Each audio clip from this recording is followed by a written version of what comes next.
બંધારણના મૂળભૂત લક્ષણો 26મી જાન્યુઆરી 1950થી અમલમાં આવેલ વિશ્વના સૌથી મોટા, વિસ્તૃત અને વિગતપૂર્ણ ભારતના લેખિત બંધારણના કેટલાક વિશિષ્ટ અને મૂળભૂત લક્ષણો આ મુજબ છે.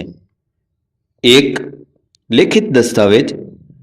બ્રિટન અને ઇઝરાયલના અપવાદ સિવાય ભારત સહિત દુનિયાના બધા જ લોકશાહી દેશોના બંધારણ લેખિત સ્વરૂપે છે.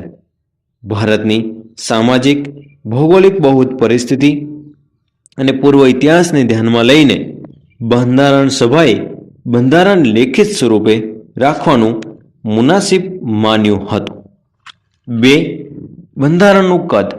ભારતનું બંધારણ 22 ભાગોમાં વહેંચાયેલું 395 અનુચ્છેદો એટલે કે આર્ટિકલ્સ અને 8 પરિશિષ્ટો, જે હાલમાં 12 પરિશિષ્ટો સાથેનું છે. આ બંધારણમાં કેન્દ્ર અને રાજ્યોની શાસન વ્યવસ્થા અને તેમના આંતરસંબંધો, લોકોના મૂળભૂત હકો, ફરજો, રાજ્યનીતિના માર્ગદર્શક સિદ્ધાંતો, ન્યાયતંત્ર, ચૂંટણી પંચ, સ્થાનિક સ્વરાજની સંસ્થાઓ, લઘુમતીઓ, પછાત અને વંચિત સમૂહો માટેની ખાસ જોગવાઈઓ કરવામાં આવી છે અને તેથી આપણું બંધારણ દુનિયાના અન્ય બંધારણો કરતાં લાંબુ, વિસ્તૃત અને વિશદપૂર્ણ બન્યું છે. 3. એક જ નાગરિકત્વ.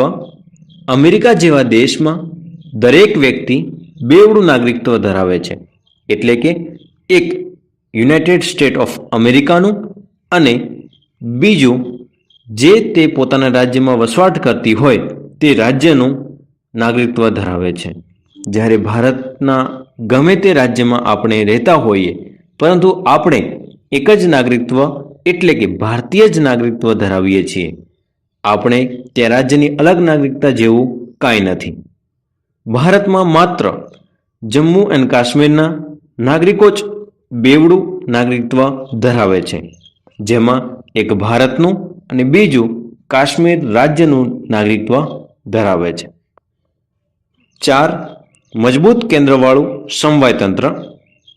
ભારતના બંધારણમાં ક્યાંય સમવાય એટલે કે ફેડરલ શબ્દનો ઉપયોગ થયો નથી.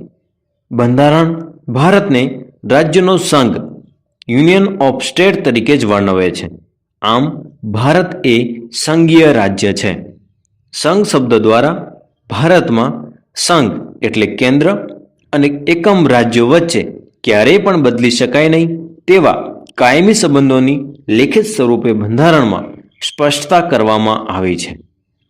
એક રાજ્યને કેન્દ્રથી છૂટા પાડવાનો અધિકાર નથી.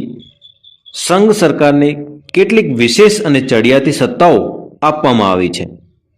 કેન્દ્ર સરકાર અને પ્રાદેશિક રાજ્ય સરકારો વચ્ચે સત્તાની સ્પષ્ટ વહેંચણી કરવામાં આવી છે, જેથી રાજ્ય સરકાર પોતાના જ પ્રદેશો પર પોતાના કાર્યક્ષેત્રોના અનુસંધાને પોતાના કાયદાઓ ઘડી શકે છે. કેન્દ્ર અને રાજ્યો વચ્ચે સત્તાના વિભાજન થકી બંધારણમાં બક્ષવામાં આવેલ સત્તાઓ ભોગવે છે. સમવાય તંત્રના તટસ્થ, નિષ્પક્ષ અને સ્વતંત્ર ન્યાયતંત્ર છે, જે કેન્દ્ર અને રાજ્યો વચ્ચેના સત્તા અને કાર્યોના વિભાજનના સંદર્ભે કોઈ મડાગાંઠ ઊભી થાય તો તે બંધારણનું અર્થઘટન કરી તેનું નિરાકરણ લાવવાની કામગીરી કરે છે.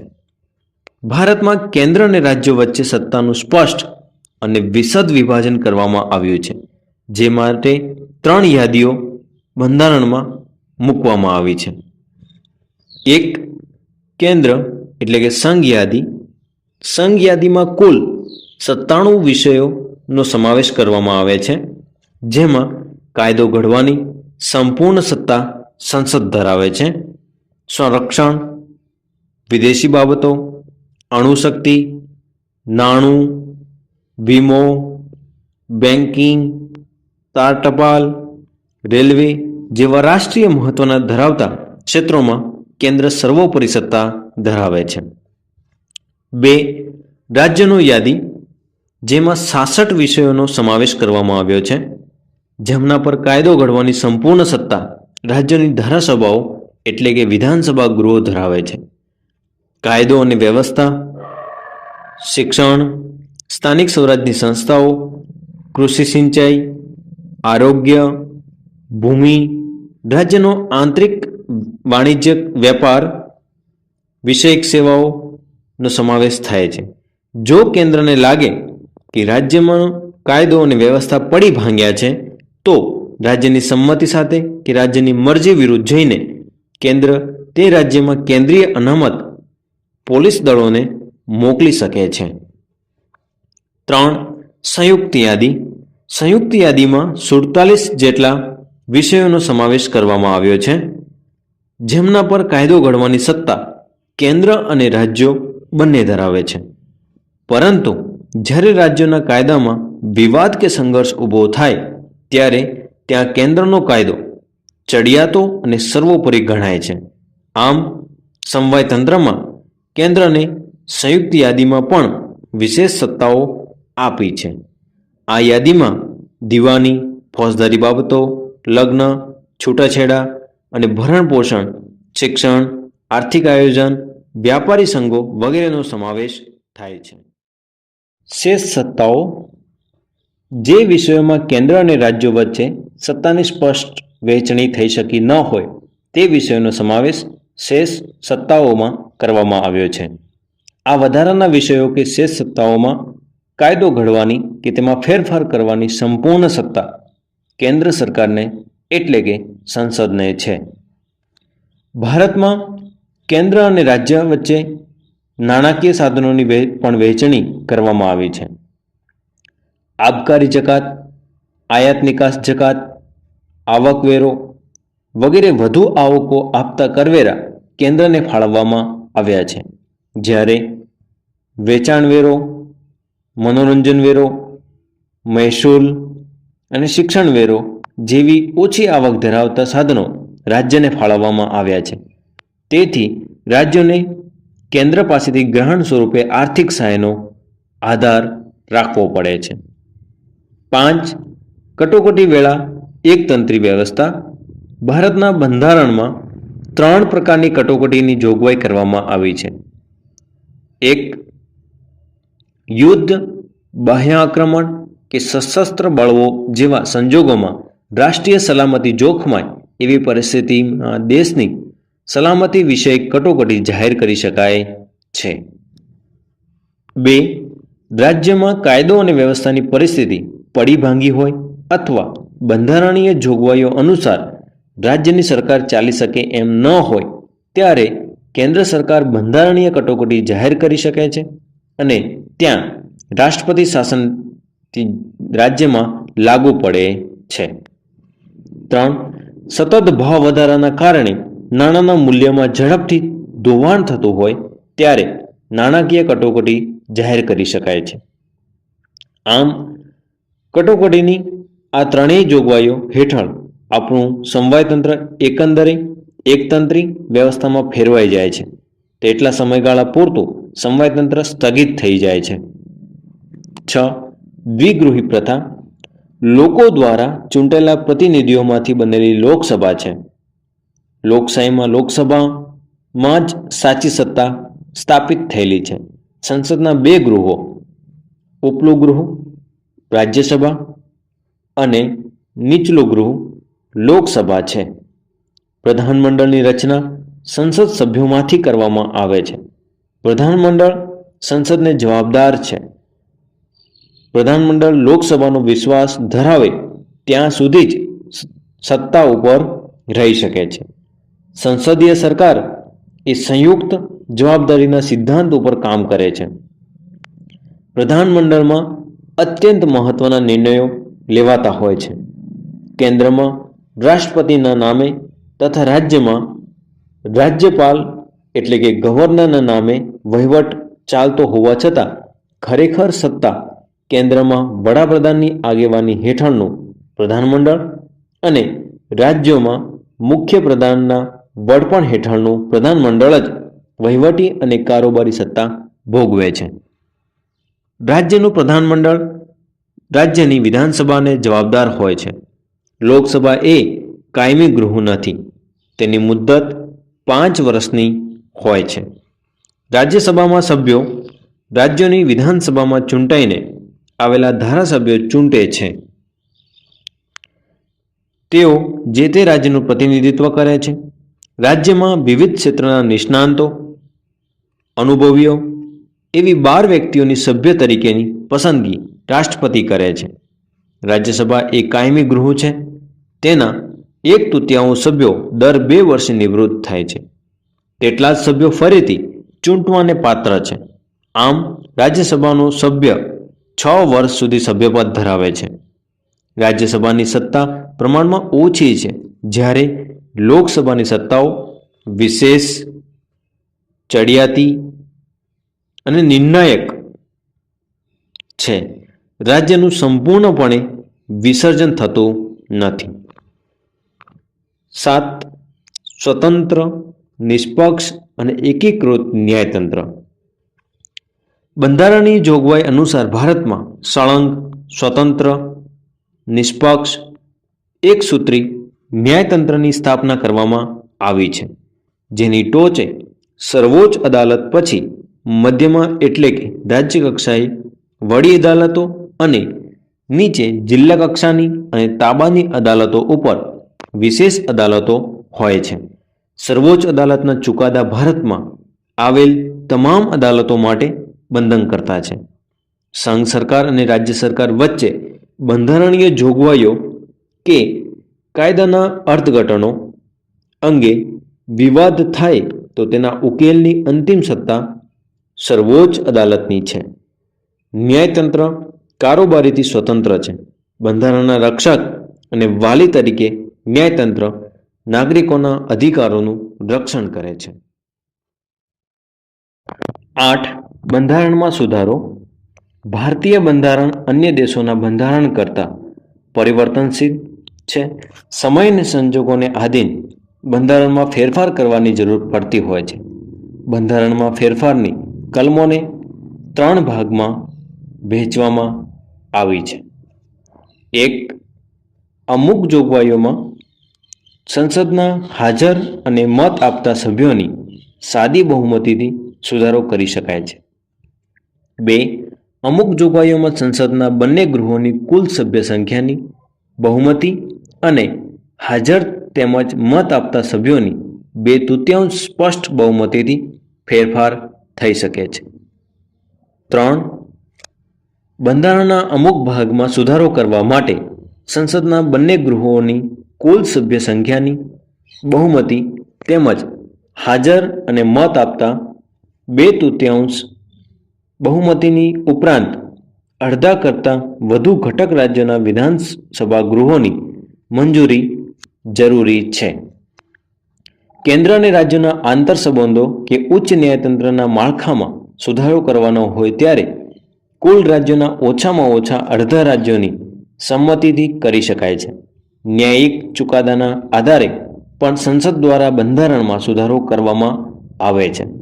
બંધારણના મૂળભૂત માળખામાં ફેરફાર કરી શકાય નહીં. બંધારણની ઘણી બાબતોમાં સંસદની સાદી બહુમતીથી સુધારો કરી શકાતો હોવાથી બંધારણ સુપરિવર્તનશીલ અને લચીલું ગણાય. પરંતુ કેટલીક બાબતોમાં બંધારણમાં સાદી બહુમતીથી સુધારો થઈ શકતો નથી. રાજ્યોના અનુમોદન વગર સુધારો શક્ય ન હોવાથી તેટલા અંશે તે દુષ્કર છે.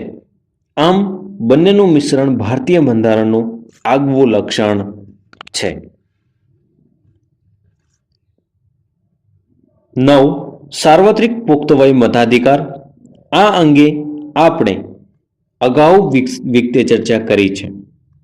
ભારતમાં બંધારણના 18 વર્ષની ઉંમરના તમામ નાગરિકોને કોઈપણ જાતના ધર્મ, જાતિ, શિક્ષણ, લિંગ, આવક, કોમ, મિલકત કે જન્મસ્થાનના જેવા કોઈપણ જાતના ભેદભાવ મુક્ત રીતે દરેક નાગરિકને સમાન મતાધિકાર આપવો એ ખરેખર પ્રગતિશીલ અને હિંમતભર્યું પગલું છે. મતાધિકારને કારણે લોકશાહીમાં પ્રત્યેક નાગરિકને ચૂંટણી સમયે પોતાની પસંદગીના ઉમેદવારને મત આપીને ચૂંટવાનો અધિકાર મળે છે.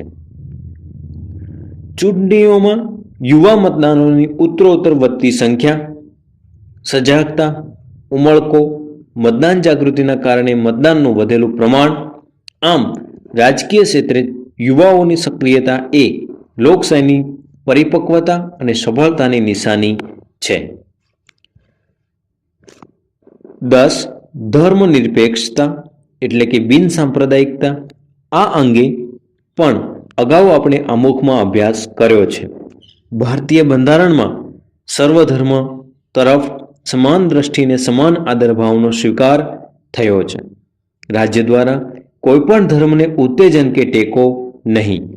રાજ્યને પોતાનો કોઈ ધર્મ કે સંપ્રદાય નથી. રાજ્ય તટસ્થ છે. ભારતીય બંધારણ કોમી પક્ષપાત કે ધાર્મિક બાબતોથી પર છે. રાજ્ય કોઈપણ નાગરિક પ્રત્યે ધર્મના આધારે ભેદભાવ રાખતું નથી. ધર્મના અનુયાયીઓને પોતાની પસંદગીની ધાર્મિક માન્યતા, શ્રદ્ધા અને આસ્થા અનુસારનું ધર્મનું પાલન કરવાની, પ્રચાર પ્રસાર કરવાની સ્વતંત્રતા બંધારણમાં આપવામાં આવી છે. જો કે ભારતીય બંધારણમાં ધાર્મિક લઘુમતીઓને કેટલાક વિશેષ અધિકારો અને સવલતો આપવામાં આવી છે. સમાન નાગરિક ધારાની જોગવાઈ માર્ગદર્શક સિદ્ધાંતોમાં સમાવી. આમ આ બાબતો ધર્મનિરપેક્ષ રાજ્યને ઘોષિત કરે છે. 11. અદાલતી સમીક્ષા. અદાલતી સમીક્ષા બંધારણનું વિશિષ્ટ લક્ષણ છે. સંઘ અને રાજ્યો વચ્ચે દરેક પોતાના કાર્યક્ષેત્રોમાં જ રહીને જે કામ કે વહીવટ કરે એ જોવાની સત્તા અદાલતને સોંપવામાં આવી છે.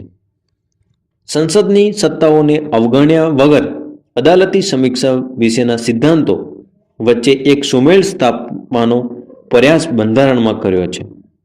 સંસદે કે ધારાસભાઓએ ઘડેલા કાયદાઓ અને બહાર પાડેલા આદેશો, વટહુકમો, અદાલતી ચુકાદાઓ અને બંધારણીય સુધારાઓની સમીક્ષા કરવાની સત્તા અદાલતને આપવામાં આવી છે. અદાલતને જો એમ ખાતરી થાય કે ઘડવામાં આવેલો કાયદો, સુધારો કે બહાર પડેલો હુકમ એ બંધારણની મૂળ જોગવાઈઓ સાથે સુસંગત નથી તો તેને અદાલત ગેરબંધારણીય ઠેરવીને રદબાતલ જાહેર કરી શકે છે. 12. મૂળભૂત હકો અને ફરજો. ભારતના લોકો એક સ્વતંત્ર રાષ્ટ્રના નાગરિક તરીકે ગૌરવપૂર્ણ જીવન જીવી શકે તે માટે બંધારણમાં મૂળભૂત હકો આપવામાં આવ્યા છે. સર્વાંગી વિકાસની સાથે રાષ્ટ્રના વિકાસ માટે જરૂરી સ્વતંત્રતાની ખાતરી સાથે હકો અને ફરજો એ લોકશાહી સમાજની મહામૂલી મૂડી છે.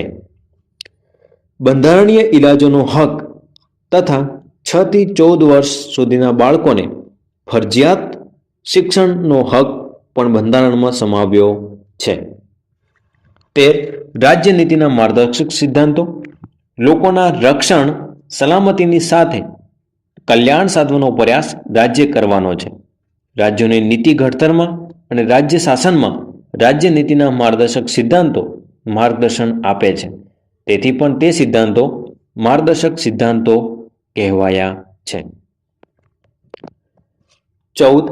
પછાત વર્ગો અને આદિજાતિઓ માટેની જોગવાઈઓ. સમાજના પછાત વર્ગો કે પછાત જાતિઓ કે વંચિત સમુદાયના ઉત્કર્ષ અને તેઓને સામાન્ય પ્રવાહમાં ભેળવવા માટે સક્ષમ બનાવવા માટે ભારતના બંધારણમાં વિશેષ જોગવાઈઓ કરવામાં આવી છે. ધારાગૃહોમાં, સ્થાનિક સ્વરાજ્યની ચૂંટણીઓમાં રાજકીય પ્રતિનિધિત્વ પૂરું પાડે તે માટે અનામત બેઠકો ફાળવવામાં આવી છે. સરકારી નોકરીઓમાં અને શિક્ષણ સંસ્થાઓમાં પ્રવેશ માટે અનામત કોટાની બેઠકો તેઓની વસ્તીના પ્રમાણમાં ફાળવીને સમાન તક આપી છે. પછાત જાતિના બાળકોને શિક્ષણ માટે શિષ્યવૃત્તિઓ, સવલતો, ફી માફીની સગવડનો લાભ, હકારાત્મક ભેદભાવોને કે રક્ષણાત્મક ભેદભાવની નીતિનો ખાસ પ્રબંધ બંધારણમાં કરવામાં આવ્યો છે.